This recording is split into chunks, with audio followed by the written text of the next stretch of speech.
Bonjour à tous et bienvenue dans cette nouvelle vidéo Artica Proxy. Aujourd'hui, nous allons évoquer ensemble l'intérêt principal pour installer une solution de filtrage proxy sur le réseau. On va également voir pour qui sont destinés ce type de solution, tout simplement. Et en deuxième partie de vidéo, on va vraiment dérouler sur la présentation d'une infrastructure load balancée complète Artica Proxy, sur laquelle je fais du déchiffrement SSL, je fais des règles de filtrage et de l'authentification Active Directory, et j'en passe. Pour revenir déjà sur le premier point, qui est pour qui on installe une solution proxy aujourd'hui, à qui c'est destiné, il n'y a pas vraiment de client type pour répondre à cette question. On va retrouver aujourd'hui du proxy aussi bien sur de toutes petites structures d'entreprise, mais aussi bien sur de très très grosses entreprises avec beaucoup de salariés, de postes clients, etc. Donc il n'y a pas vraiment de taille, on va dire, d'entreprise à avoir pour se dire je dois installer une solution de filtrage proxy. Aujourd'hui, elle convient effectivement à tout le monde. Il n'y a pas de limite de ce côté-là. Quels sont les intérêts Quelle est la finalité d'installer du proxy? Alors déjà, on va répondre à une première interrogation qu'on peut peut-être avoir de ce côté-là, c'est que si on a déjà des outils de sécurité sur son réseau, et là je vais penser notamment à des pare-feux, des routeurs qui proposent, on va dire, des modules, des fonctionnalités supplémentaires pour sortir un peu plus de leur rôle de pare-feu natif et qui vont toucher vraiment au filtrage de contenu. Alors, il faut savoir une chose, c'est que déjà, si vous avez un souci de sécurité, une faille CVE, par exemple, si vous centralisez l'ensemble de vos services sur un applicatif, et aujourd'hui c'est ce qu'on ne conseille pas de faire. Moi, quand un client va venir me rencontrer et va me dire aujourd'hui j'ai un proxy mais je voudrais retirer le pare-feu que j'ai, qui est un Fortinet, un pfSense, un StormShield, je ne vais pas forcément l'encourager dans cette démarche, parce que si demain il a une faille CVE sur le produit, c'est l'ensemble de ces fonctionnalités qui sont trouées avec cette faille. Le fait de ne pas uniformiser sur une seule solution toutes ces couches de sécurité est aujourd'hui une recommandation de cybersécurité, tout simplement. Donc, il est tout à fait courant, lorsque j'installe la solution, que la solution de filtrage proxy travaille main dans la main avec des solutions de type pare-feu routeur, comme Fortinet, StormShield, pfSense ou FortiGate. Sur ce mode de fonctionnement-là, on va avoir vraiment un pare-feu qui va s'occuper de la gestion réseau, des accès au port également, ou qui va permettre de monter du VPN, etc. Et à côté de ça, on va retrouver le proxy Artica, qui lui va plutôt gérer l'accès au site internet, la politique de communication de l'entreprise sur les accès web, qui va fournir de l'authentification utilisateur, qui va permettre également le stockage des logs juridiques sur une période d'1 an, comme attendu. Donc, vous voyez que sur un proxy, le fait de le déployer et de l'externaliser de votre pare-feu va vous permettre de gagner en fonctionnalité. Quand je parle de gagner en fonctionnalité, on va pouvoir vraiment aller très loin.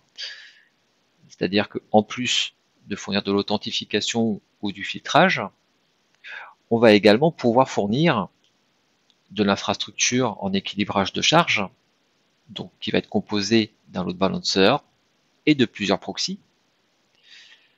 Ça, c'est la première chose. Mais ce qu'il faut savoir également, c'est que cet équilibrage de charge apporte également une tolérance de panne. L'avantage, c'est que si vous avez un proxy qui ne fonctionne plus pour X raisons, le fait de disposer d'une ferme de proxy va permettre de garantir à vos utilisateurs un accès à Internet. Ça, c'est la première chose. Sur l'équilibrage de charge, une infrastructure achat cluster, comme je vais vous la présenter aujourd'hui dans cette vidéo, n'est pas forcément destinée à des grands comptes. Elle est destinée vraiment à tout le monde. C'est-à-dire qu'à partir du moment où vous souhaitez ne pas avoir d'interruption de service, ça va devenir quelque chose d'intéressant à mettre en place. Donc, même si vous ne disposez que de 50 utilisateurs sur site, ben, ne vous fermez pas à la possibilité d'installer une infrastructure comme celle-ci. Ça, c'est très très important de l'évoquer parce que souvent quand on parle d'une infrastructure load balancée, tout de suite la première chose qui nous vient en tête, c'est l'équilibrage de charge. C'est parce qu'il y a beaucoup de monde, donc il faut beaucoup de machines. Pas forcément. L'équilibrage de charge Artica Proxy, il commence avec un load balancer et 2 machines proxy. On n'est pas obligé d'en avoir 5, 6 ou 7 de rattachés. Ça va, la quantité de proxy rattachés au load balancer va vraiment, on va dire, être dimensionnée effectivement par rapport au parc utilisateur derrière. Mais voilà, vous pouvez très bien faire tourner un load balancer juste avec 2 proxys. Ça, ce n'est absolument pas problématique. Et je vous encourage effectivement à le faire.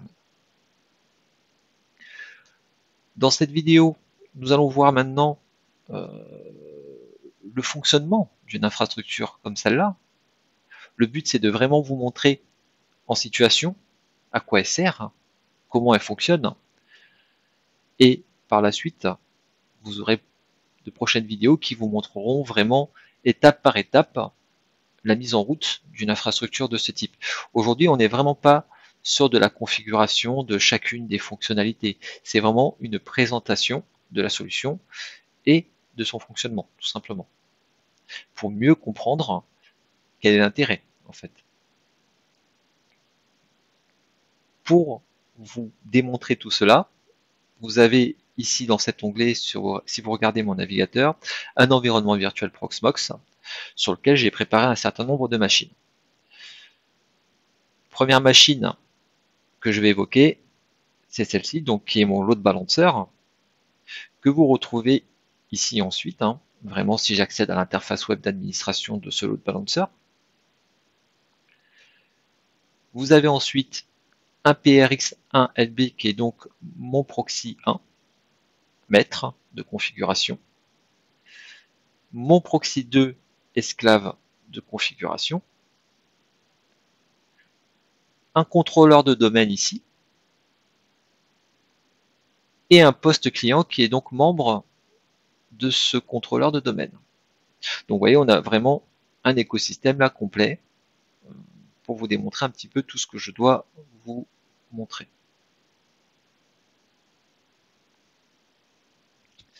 On va commencer déjà par je vais faire un petit récap. J'ai déjà abordé le HA cluster sur la chaîne YouTube.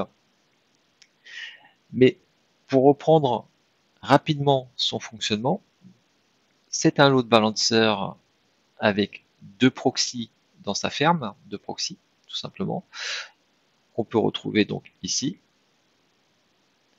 Vous avez bien PRX1LB et PRX2LB. Et vous voyez bien que le PRX1LB a un label bleu ici qui indique qu'il est proxymètre de configuration. Donc déjà l'avantage de cela, c'est que si je dois modifier ma configuration proxy, liste noire, liste blanche, changement au niveau du fonctionnement du SSL, etc., je ne vais pas le faire sur le 1 et sur le 2. ça m'évite de devoir refaire la même configuration sur X machines derrière. Donc, on a besoin de modifier la configuration existante, on modifie sur le proxy 1 et elle sera dupliquée sur l'ensemble de mes proxys. Donc si j'ai 6 proxys, je modifie sur le 1 et ce sera répliqué sur les 5 autres automatiquement. Donc c'est déjà un gain de temps et ça évite des erreurs de configuration entre vos différentes machines. On a de l'authentification Active Directory, on a du déchiffrement SSL et également des exceptions de déchiffrement. Ça, j'y reviendrai. On a une page d'erreur de filtrage qui va être affichée puisque vu que nous sommes en déchiffrement SSL, je suis dans la capacité de faire apparaître une page à mes utilisateurs qui vont leur dire voilà, le site que vous essayez de consulter n'est pas autorisé dans la stratégie de l'entreprise tout simplement. Donc voilà vraiment ce que je vais vous présenter aujourd'hui, mais il y aura également une petite passe en fin de vidéo sur laquelle on va simuler une panne, par exemple d'un de mes proxys, et on verra pour rajouter du coup un nouveau proxy à cette ferme pour remplacer le proxy dysfonctionnel. Et pour cela, j'ai préparé une troisième machine que vous avez juste là, qui est un proxy 3, tout simplement.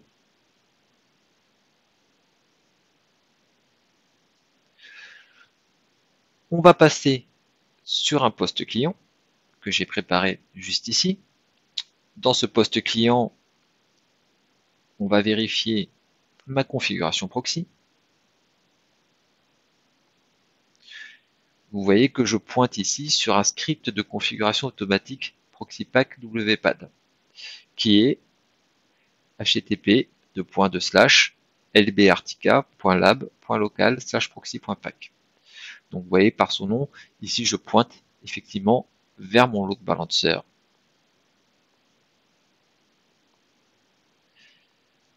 Et sur l'interface d'administration de mon load balancer, on voit bien que j'ai une fonctionnalité Service Proxy Pack WPAD dans lequel il y a un script de configuration pack dans lequel est configuré un ensemble de choses, de politiques, d'exceptions proxy ici, et quel est le proxy à renseigner à l'utilisateur. Donc là, le proxy renseigné à l'utilisateur, c'est lui-même, c'est le load balancer Artica port 3128. Ce port 3128, pour plus de précision, on le retrouve dans état paramètres de HACluster, et c'est tout simplement le port d'écoute du service. Voilà pour ce qui est du point d'entrée, qui est, on va dire, le premier chaînon. Et donc, je vais lancer ici un navigateur. Nous allons aller sur un site quelconque. On va aller sur Cisco, par exemple. Je vais consulter donc mon site. Pas de problème. J'y accède bien. Et je vais vous montrer que j'effectue effectivement du déchiffrement SSL. Comment on va le voir? Tout simplement en cliquant ici sur le certificat qui est utilisé. Vous pouvez voir dans émis par nom commun prx1 lb.lab.local. Donc là, c'est le proxy, c'est le certificat de mon proxy maître qui est utilisé pour déchiffrer le flux. Lorsqu'on met en place du déchiffrement SSL, comme je l'ai fait là, on est dans l'obligation de mettre en place des exceptions de déchiffrement. On ne doit pas, et ce sont des contraintes là aussi plus juridiques, on ne doit pas faire de déchiffrement sur les sites bancaires, les sites du gouvernement, les sites de la santé, finance, assurance. Voilà. Si je peux citer les principales thématiques. Et donc, ça, on va le vérifier ensemble. Vous allez pouvoir le voir. Si je reprends le Cisco, voilà, vous avez le certificat qui est donc affiché là. Nous allons aller consulter un autre site, un site bancaire par exemple. Donc là, nous sommes sur le site du Crédit Agricole. Si j'affiche le certificat qui est utilisé ici, on peut voir que le nom commun c'est Sectigo Public Server. Voilà. Donc là on peut voir que c'est bien le certificat du site Crédit Agricole qui est utilisé et que du coup le déchiffrement ne s'effectue pas. Qu'est-ce que ça donne concrètement ces logs que je viens de générer au niveau des requêtes? Alors déjà au niveau du load balancer, vous avez un onglet requêtes ici. Dans cet onglet requêtes, dans la première colonne, vous allez avoir le timestamp et le proxy de destination. Donc je suis en round robin sur mon infrastructure, donc c'est pour ça que vous avez pour le même trafic, vous voyez Crédit Agricole, des trames qui sont passées par mon proxy 1 et d'autres trames qui sont passées par mon proxy 2, tout simplement.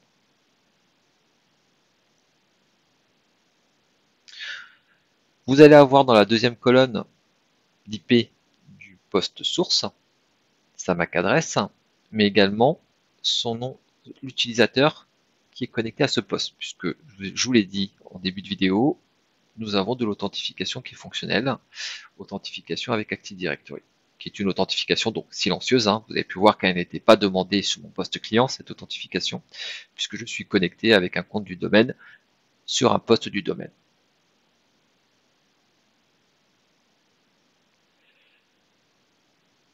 Vous allez avoir le site de destination, l'IP de destination, et si vous avez besoin de plus d'infos, vous pouvez très bien ouvrir la petite loupe ici pour avoir les différents messages d'information. Donc ça, c'est le premier niveau de requête, mais ces requêtes-là, vous les retrouvez aussi sur les proxys.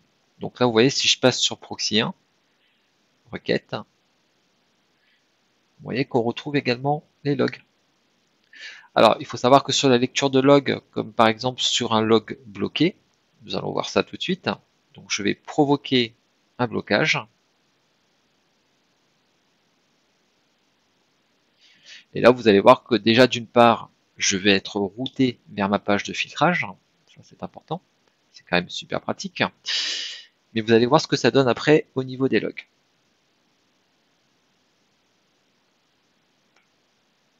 Voilà. Donc là, j'ai tenté un accès à mythique.fr. On voit bien que j'ai une page qui s'affiche et qui me dit que cette page est bloquée et que l'accès à cette page est bloqué en rapport avec la stratégie de l'entreprise. Vous allez avoir en plus dans cette page-là l'utilisateur qui a tenté d'accéder au site, son IP, la stratégie qui a matché et la catégorie qui a matché. Puis le site, bien évidemment, à la fin, http mythique.fr. Si nous allons rechercher maintenant ce log bloqué, on va commencer par le load balancer. On revoit ici, effectivement, qu'on est passé, le blocage, il s'est bien fait sur PRX1, l'IP du poste, l'utilisateur, et là on va avoir un petit message webfilter et qui vous dit défaut. Alors défaut, c'est le nom de la règle, tout simplement. Ce log-là, du coup, on sait qu'il a été généré sur le proxy 1, donc on peut se rendre sur le proxy 1, on peut le rechercher ici, et on le retrouve. Vous avez même d'ailleurs, dans le cadre d'un blocage par le webfilter, un onglet dédié sur les requêtes de filtrage bloquées. Et là, on peut voir mon log à 9h24, juste ici. Alors en plus, ces menus-là sont interactifs. Vous voyez que vous pouvez effectuer des actions à la volée sur ce site.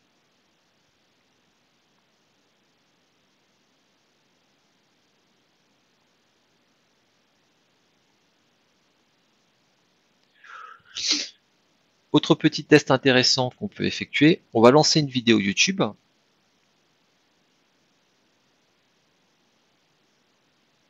Alors une vidéo quelconque. On va aller en musique par exemple.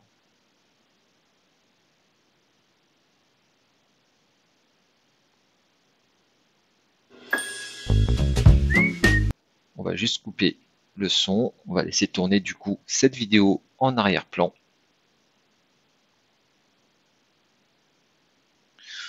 Donc là, On peut voir effectivement que ça fonctionne. La vidéo est donc lancée.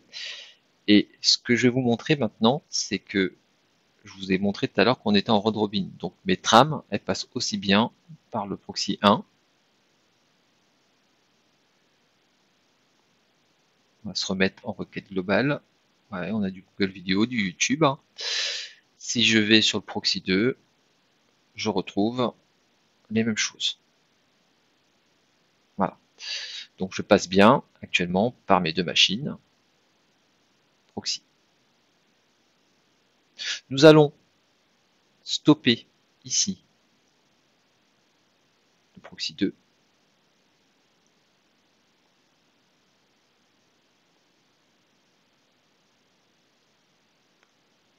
Voilà, donc là la machine va s'éteindre et pendant ce temps-là, on va regarder si nous avons un impact côté navigation. Alors, au cas où il y aurait du buffer, je vais cliquer sur d'autres vidéos tout simplement.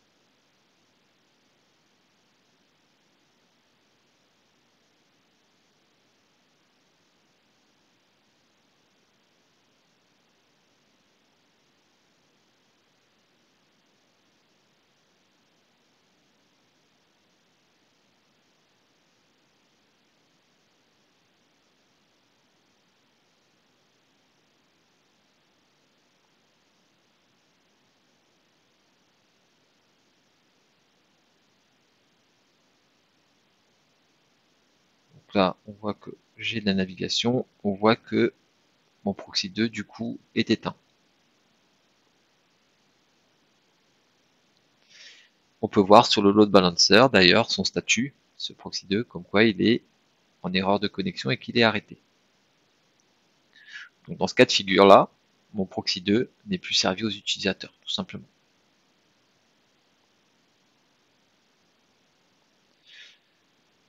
Je vais redémarrer cette machine.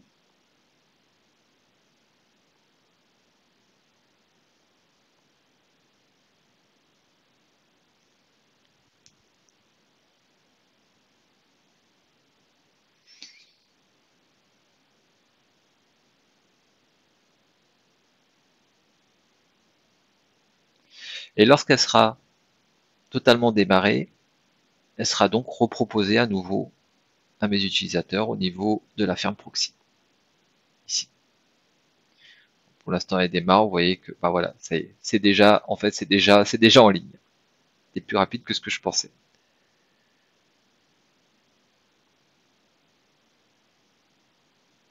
Et on voit bien que j'ai de la navigation. Alors là, c'était vraiment dans le cas où vous auriez une machine vraiment qui ne fonctionne plus, qui s'est arrêtée, qui ne démarre pas. L'avantage, c'est assez intéressant aussi d'une infrastructure comme celle-ci, c'est que vous avez besoin de maintenir des produits. Et c'est pas forcément que sur du proxy qu'on a cette problématique-là. De temps en temps, on a des updates à faire. Euh, et si vous n'avez qu'un seul proxy, que vous n'avez pas une ferme de proxy, bah, ça devient très compliqué. Je sais que je suis parfois amené à intervenir chez certains clients à des horaires pas toujours très pratiques. Parce que bah, il n'y a qu'un proxy et que si on le met à jour, bah, forcément ça génère une coupure à un moment donné aux utilisateurs. Et bah, malgré que ce soit sensible, bah, il n'y a pas d'infrastructure achat proxy, peut-être parce que la solution n'est pas forcément connue par ses clients. Mais voilà, c'est vraiment aussi un deuxième intérêt, c'est celui-là. Euh, Imaginons que là, nous avons besoin de mettre à jour notre proxy 2. Bah, je peux venir sur mon load balancer et via le bouton action ici, je peux sélectionner la première option actif ici, je clique dessus et il va passer en inactif. En faisant cela, mon proxy 2, du coup, n'est plus soumis à la production, il est sorti de la production et il n'est plus proposé à mes utilisateurs.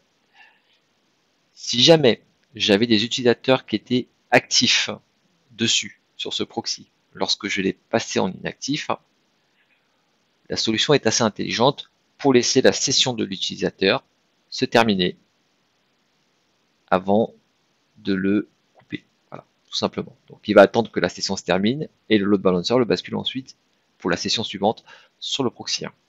Donc quand on fait des actions comme celle-ci, on va aller s'assurer ensuite, petit exemple, vous avez les requêtes qui sont là, les requêtes en temps réel. Dernière requête 9h27 et 28 secondes sur mon proxy 1 qui est toujours en prod. On voit que on a bien du trafic, 9h32 et 24. Si on regarde sur mon proxy ici, 9h31 et 27, je vais aller générer une petite trame sur l'équipe.fr par exemple. Voilà. Si je regarde sur mon proxy 1, on voit bien l'équipe. Si je regarde sur mon proxy 2, vous voyez qu'on ne voit pas l'équipe.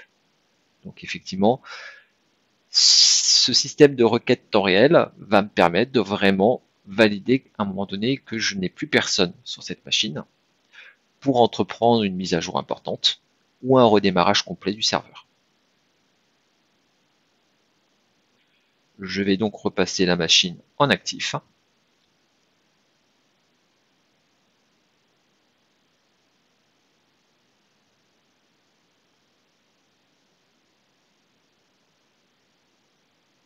Vous voyez que je suis à un back-end, même dans cette section état, il nous prévient du nombre de machines.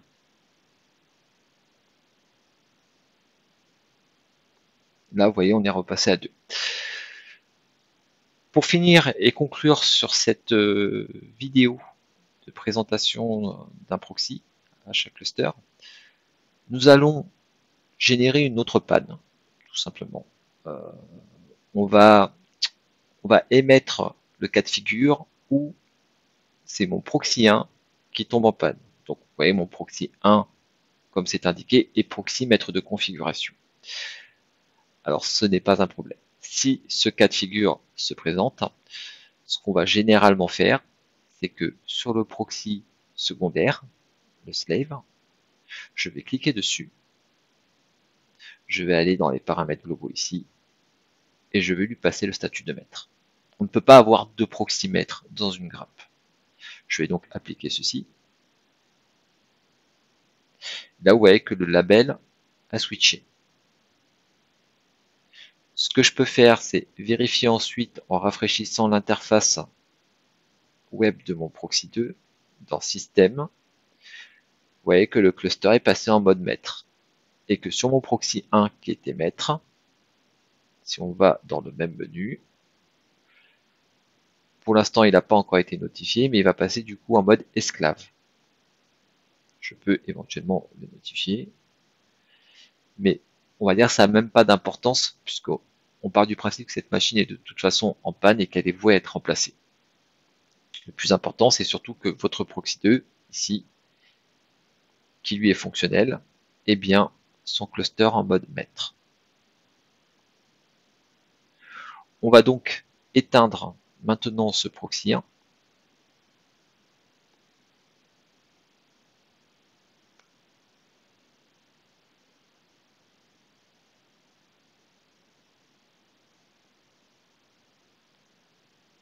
Voilà, donc là il est en extinction. Et nous allons allumer cette machine que j'ai mis donc de côté pour repeupler ma grappe à 2 serveurs proxy. Donc, je la démarre.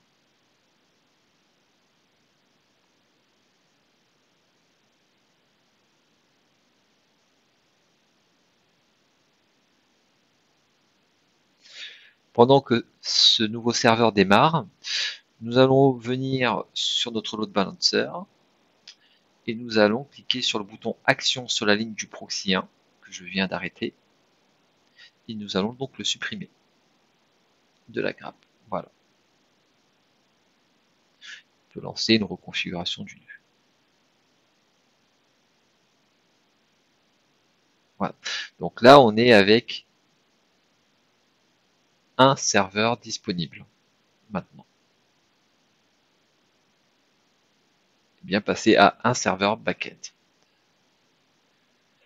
Nous allons voir si le nouveau serveur a fini de démarrer. Il a fini de démarrer. Son IP, je l'ai juste là. Donc je vais fermer juste l'interface du proxy 1. Nous allons ouvrir ici une nouvelle interface vers cette nouvelle machine.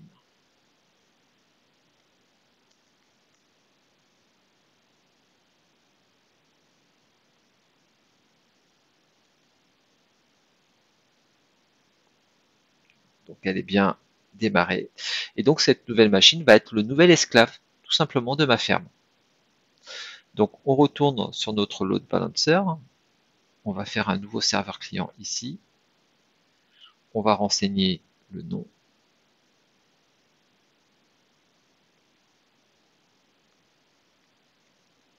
Son IP. Je vérifie. On est d'accord. Et le compte de la console web. Et je vais donc ajouter la machine. Et là, on peut voir que la machine est en cours d'installation et que dès que cette machine aura récupéré toute la configuration de mon proxy 2, puisqu'il y a des règles de filtrage, du protocole de déchiffrement SSL, etc., quand tout cela sera répliqué et fonctionnel sur ce proxy 3, il repassera automatiquement en statut ici, production et démarrer, tout simplement.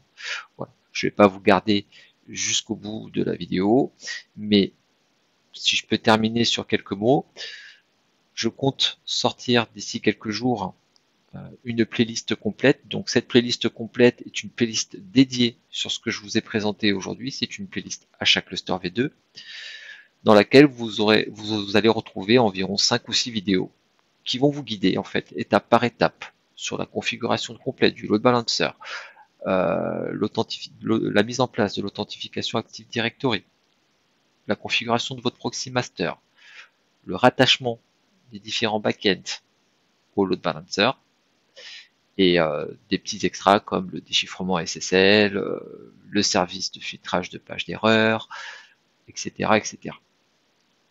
Voilà. Je vais m'arrêter sur cette dernière phrase et je vous dis donc à très bientôt pour une prochaine vidéo. Au revoir.